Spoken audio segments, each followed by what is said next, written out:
புதுச்சேரியில் நாளை மகாவீர் ஜெயந்தியை முன்னிட்டு மதுக்கடைகளை மூட உத்தரவானது பிறப்பிக்கப்பட்டுள்ளது. விவரங்களை செய்தியாளர் தன்ராஜ் வழங்க கேட்கலாம்.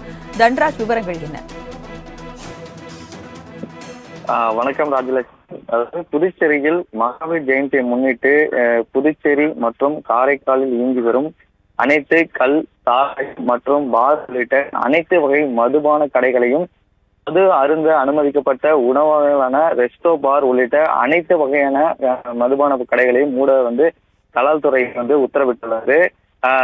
ஏற்கனவே தேர்தலை முன்னிட்டு கடந்த 17, 18, 19 ஆகிய 3 நாட்கள் புதுச்சேரியில் இந்த மதுபான கடைகள், பார்கள் உள்ளிட்ட விடுமுறை அளிக்கப்பட்டிருந்தன. இன்று ஒரு நாள் இந்த மது கடைகள் திறக்கப்பட்டு தற்போது விற்பனை நடைபெற்று வரும் நிலையில் நாளை மீண்டும் மகாவீர் ஜெயந்தியை முன்னிட்டு நாளை புதுச்சேரியில் அனைத்து விதமான புதுச்சேரி மற்றும் காரைக்காலில் அனைத்து விதமான மது கடைகளையும் மூடுவதற்கு இந்த கலால்துறையானது தற்போது உத்தரவானது பிறப்பிக்கப்பட்டுள்ளது. நாளை மகாவீர் ஜெயந்தியை முன்னிட்டு புதுச்சேரியில் மதுக்கடைகளை மூட கலால்துறை உத்தரவு பிறப்பித்துள்ளது. விவரங்களை வழங்கியதற்கு நன்றி தன்ராஜ்.